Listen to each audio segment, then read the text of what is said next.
So typically, you wouldn't think of someone who's in clinical informatics as necessarily having a crucial infection prevention role.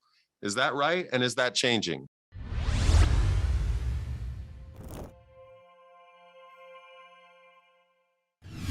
Sure. I think so. I think historically, right, it was all about clinical workflows, patient roundings, how we're using data, how we're using that data to improve our patient outcomes, et cetera, right? But they start to bring in new appliances, right? The technology to do these workflows to drive efficiencies. And when they do, there comes the new variables, right?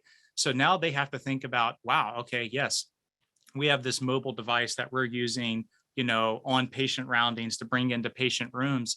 How could this be contributing to potentially an infection with that patient? So on one aspect, maybe, they're hoping to improve that outcome, while on the other side of the fence, they're bringing in a new variable that potentially is offsetting that advancement in technology. So technology is a double-edged sword in this case, right? So they've got to look at it from both sides now.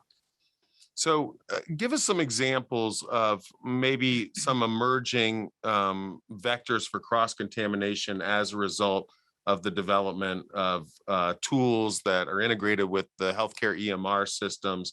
Where are there problems, and what can we do about it?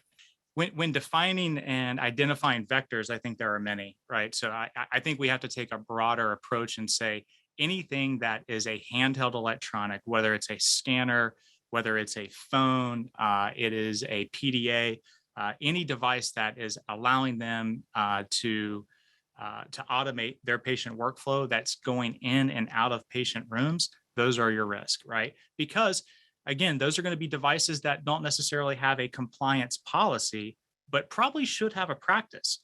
So the question is, what are the practices and how are they measuring and ensuring that those practices are being followed?